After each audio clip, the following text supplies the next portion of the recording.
Hi guys, Brightic here. So, ang topic natin ngayon, again, is paano magpalit ng portal. Mas mga baguhan dyan, shout out sa inyo. In case may nabili kayong portal, itong tutorial lang para sa iyo. So, try natin.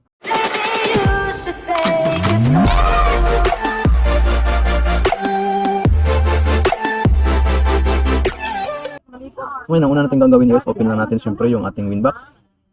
Lagyan natin. Tapos, copy, drag nyo yung hotspot folder. So, dapat, again, walang ibang hotspot folder dito. Para kung may backup ka, wag mo dyan ilagay. Dapat nasa-save yan sa ibang drive. Okay? Drag lang natin yan. Okay, pag na-drag mo na yan, minimize muna natin yan kasi hindi muna natin yung kailangan. So, ito yung ating old. Ito yung current. So, ito yung bago nating ilalagay yung portal. So, dito lang. So, ito yung ating ilalagay. Okay, dito. So, ito yung ating old na portal. Tapos, ito yung ating new portal. Okay, so, ang gagawin natin, ito yung ating old at ito yung ating new. Ito yung lalagay natin. So, una mong gagawin is dapat yung data, lahat ng laman ng data folder mo is dapat i-copy mo rin dito. Okay? So, dapat yan yung pinakauna para hindi mo malimutan. Select all, tapos copy lang sa data na folder, paste. Ayun.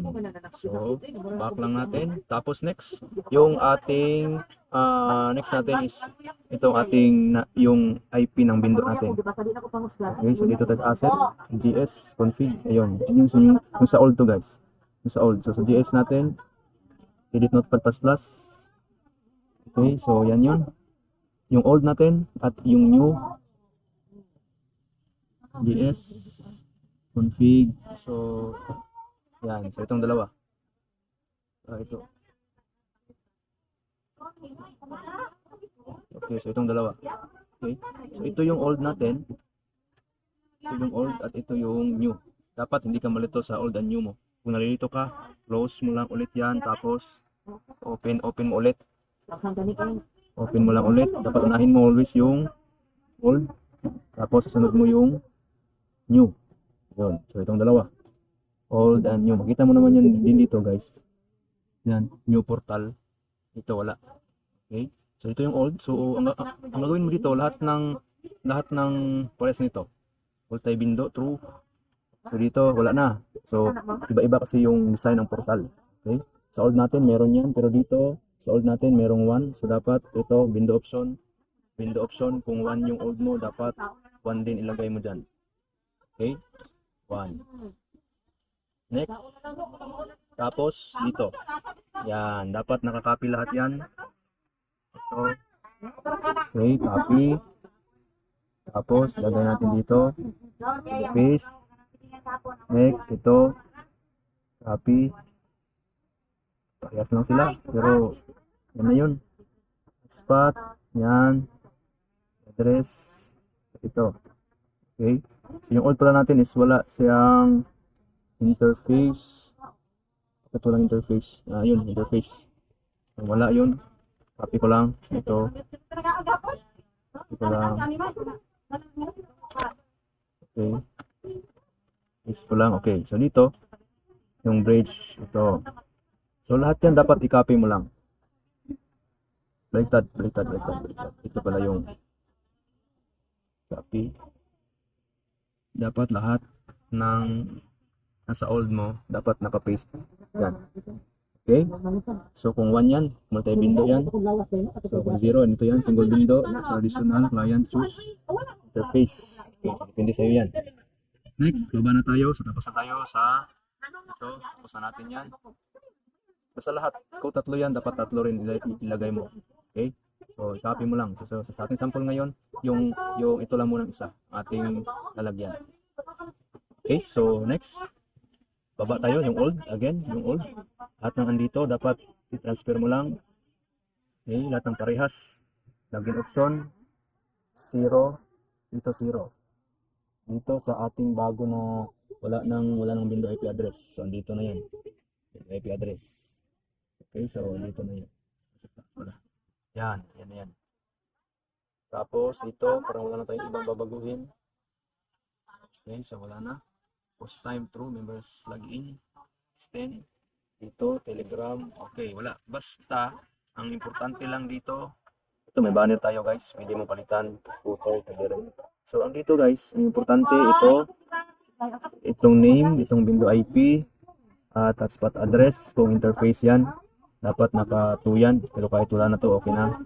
Lahat. Again, dapat lahat yan naka-copy doon sa first. Importante yung Bindo IP at hotspot address. At kung may bilan ka yan. Okay, yun yung pag-copy niyan. Okay? Next, save yung old. Selby yung old, save natin para ma-save na siya dyan. Okay? So, kung may customize ka dun sa old mo, kung may customization ka dito sa old mo, kasi yung portal natin. So, kung may customization ka, dapat familiar ka sa customize ng kung may ginawa ka dito. Yun lang, medyo maano to. Kung may ginawa ka or pinalitan ka dito, dapat ang gagawin is i-copy mo lang.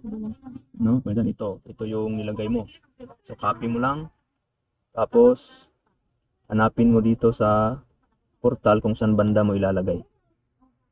Okay, yan. So dito makikita mo naman kung saan yan banda.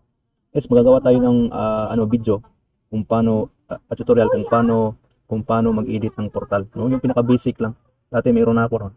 Pero dinelete ni YouTube. Kaya nawala. Okay, so yun, pero kung may customize lang naman, kung wala, okay lang, wag mo nang galawin yun. So yun guys, ready na ang ating portal. So pag nabalik na natin to doon, okay na. Basta, again, ang importante lang yung dito, yung dalawa, yung IP address, yan, yung Bindo, tapos yan, review lang natin, okay? So yan, try natin kung gusto natin to para hindi tayo malito. Okay, so dito tayo dito sa neighbors natin.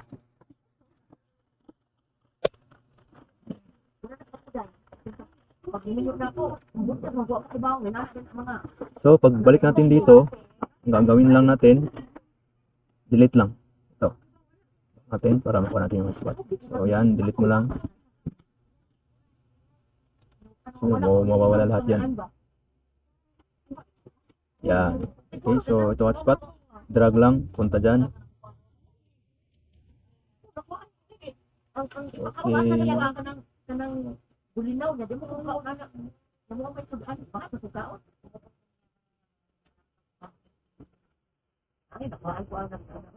Tayin mo lang yan guys. Kung malaki-laki yung files mo, so yun. Tapos na. So tingnan natin kung okay na ba. Tingnan natin. Pa-open ba yung ating na-open ba yung ating wireless? Okay, naka-open yung wireless natin. Check lang natin dito yung wireless natin. Nag-rotate on lang natin yung wifi. Same SSID pala yung name. Same SSID yung name. Same SSID. So, connect. Tignan natin kung effective yung ating ginawa. Yun, nag-pop up. Hindi ko papasok kasi may internet ako. So, dedikin natin. One. Login portal. Ayun. So, successful guys. Successful yung ating ginawa na tutorial paano magpalit ng portal. Okay, so yun lang. So, may nakuha kayo ngayon. God bless you. Kung may mga tanong kayo, lagay nyo lang sa baba. Kung may gusto kayong discover pa, i-comment nyo lang. Tingnan natin kung kaya natin gawin. And then, don't forget to share, like, and subscribe. Okay guys, so God bless. God bless. Thank you.